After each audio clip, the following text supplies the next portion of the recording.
tous et bienvenue pour cette nouvelle vidéo. Aujourd'hui, j'ai décidé de commencer une première vidéo d'une nouvelle série de vidéos. En effet, j'ai décidé de faire quelques top 5 dans les semaines à venir, histoire que vous me connaissiez un petit peu mieux, que vous connaissiez un petit peu mieux mes lectures, et puis qu'on puisse échanger autour de ces différents sujets. Le top 5 d'aujourd'hui, c'est autour des livres qui m'ont fait aimer la lecture. Donc, je vais vous raconter un petit peu mon histoire de lectrice, et puis vous pourrez aussi me dire quels livres vous ont donné cette envie perpétuelle de lire, quels livres vous ont fait plonger en fait tout simplement dans cette si belle passion qu'est la lecture. J'ai décidé de le faire par ordre chronologique. En effet, j'ai décidé de remonter jusqu'à mes premières heures de lectrice, ou en tout cas de ce dont je me souviens surtout, parce que je pense que je lisais déjà pour apprendre à lire, mais ça par contre je m'en souviens plus trop. En tout cas au primaire, ce qui m'a vraiment donné envie de lire, c'était une petite collection qui s'appelait la première bibliothèque des enfants ou quelque chose comme ça. En fait c'était des petits livres bleus avec des histoires assez courtes et écrits assez gros, et je dois vous avouer que je me souviens encore de certaines de ces histoires tellement je les ai lues et relues. En effet à l'époque, et oui je deviens vieille, il n'y avait pas autant de livres que maintenant. Il y avait beaucoup moins de livres pour la jeunesse, encore moins pour les adolescents, et du coup on était vraiment amené à lire plusieurs fois, même voire 10-20 fois le même livre qu'on avait adoré, parce qu'il n'y avait pas tant de choix que ça. Alors qu'en ce moment, je trouve qu'on est dans une certaine opulence de lecture. C'est pas forcément moins bien, hein, au contraire, mais du coup, on est vraiment dans plein de livres édités. Et j'ai l'impression que j'ai pas assez de temps pour tous les lire. Alors qu'à l'époque, je me souviens, je les lisais franchement 10-20 fois, je les connaissais par cœur, mais je les adorais. Ensuite, étant un petit peu plus vieille, je me souviens des lectures qu'on partageait avec ma soeur. Et je vous avoue que le fait de partager ça avec ma soeur, ça me donnait envie d'en lire encore plus. Je parle bien sûr des Tom Tom et Nana qui existent toujours maintenant. Mais en tout cas, je me souviens que c'était vraiment quelque chose d'important, tout comme les magazines autour, comme, je sais plus, il y avait tout ce qui était le journal de Mickey ou Picsou. Ce sont vraiment des choses qui m'ont donné envie de lire et que j'aimais beaucoup lire. D'ailleurs, Tom Tom et Nana, ça me donnait surtout envie de lire des BD, des mangas, des choses comme ça. C'est comme ça que tout a commencé pour moi en tout cas. Ensuite, alors là, on arrive dans le CM2 et puis le collège et la fin de lycée. En fait, jusqu'à ma première année de médecine.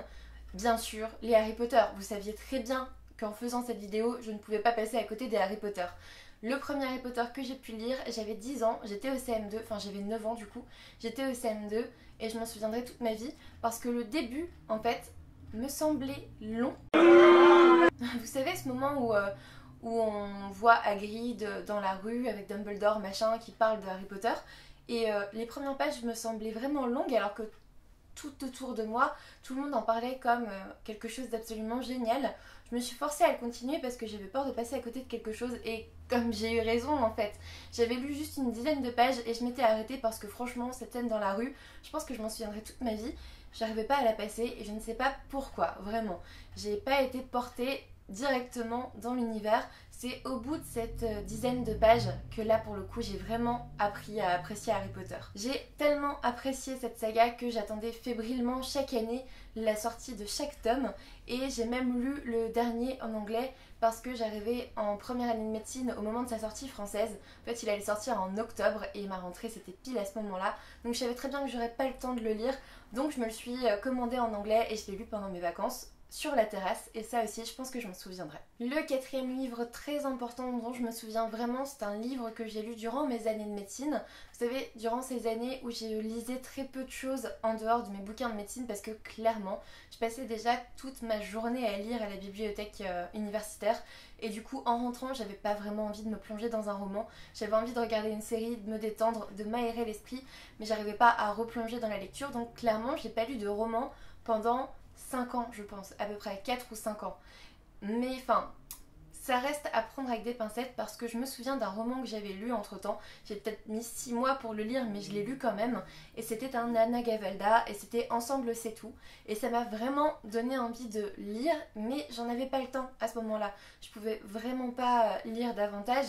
Donc j'ai lu certains Anna Gavalda comme Je l'aimais par exemple, et ce sont des livres qui m'ont beaucoup marqué parce que ils étaient comme ma bouée de sauvetage à la lecture en fait, vous voyez, j'étais vraiment en train de me noyer sous les livres de médecine, et ceux-là ils me rappelaient qu'il y avait toujours un certain plaisir à lire, et c'est comme ça que je m'en souviens en fait. Ces livres-là, j'adorais la façon qu'a Anna Gavalda de jouer avec les mots et ça me changeait tellement des livres théoriques de médecine. Et enfin, le dernier livre qui a redéclenché une certaine boulimie livresque et qui fait que j'en suis là aujourd'hui, c'est le tome 1 de La Passe Miroir, Les fiancés de l'hiver de Christelle Dabos aux éditions Gallimard Jeunesse. Je l'ai lu vraiment, pas au tout début, mais au moment où il a justement remporté ce prix. En fait, je cherchais un livre pour me remettre dedans parce que j'étais en dernière année de médecine avant le CN, donc en 6e année. Et comme je vous l'ai dit juste avant, j'avais pas eu le temps de lire énormément de bouquins avant. J'avais lu les Anna Gavalda, peut-être un peu d'autres, des BD ou des trucs comme ça, mais pas grand chose.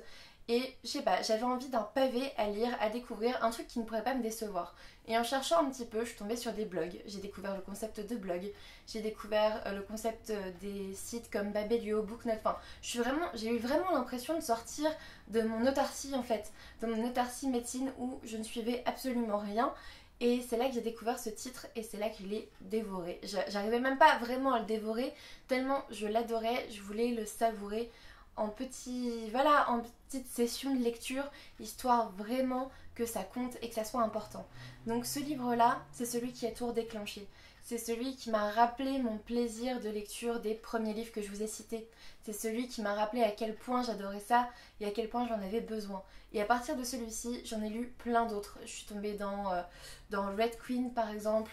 Enfin, vraiment plein d'autres, surtout du young adulte en fait, parce que comme je vous l'ai dit au début, à mon époque, le young adulte, ça n'existait pas en fait. Avant Harry Potter, il n'y avait pas vraiment pour moi de young adulte, ou alors je suis passée à côté, mais il y en avait en tout cas beaucoup moins, on va dire plutôt ça comme ça. Il y en avait beaucoup moins, il y avait beaucoup moins de choix, et vous vivez vraiment dans une époque formidable si vous êtes ado en ce moment, parce qu'il y a vraiment une certaine opulence de lecture absolument génial à côté desquels vous ne pouvez pas passer. Et du coup, après ma lecture des fiancés de l'hiver, avec Red Queen, etc., j'ai commencé à fréquenter les blogs, j'ai commencé à vouloir en faire un, et du coup c'est comme ça un petit peu que j'ai atterri sur YouTube. Vous avez maintenant, via ce top 5, toute mon histoire de lectrice.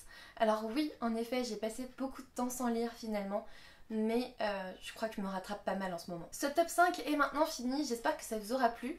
Si vous aimez un peu le concept de ces tops, en fait, n'hésitez pas à me le dire en commentaire parce que je compte en faire environ un par semaine à peu près dans les semaines à venir. N'hésitez pas à me laisser un petit commentaire, un pouce bleu, ça me fera toujours plaisir. Vous abonner si ça n'est toujours pas fait. Et puis moi je vous dis à bientôt pour une nouvelle vidéo.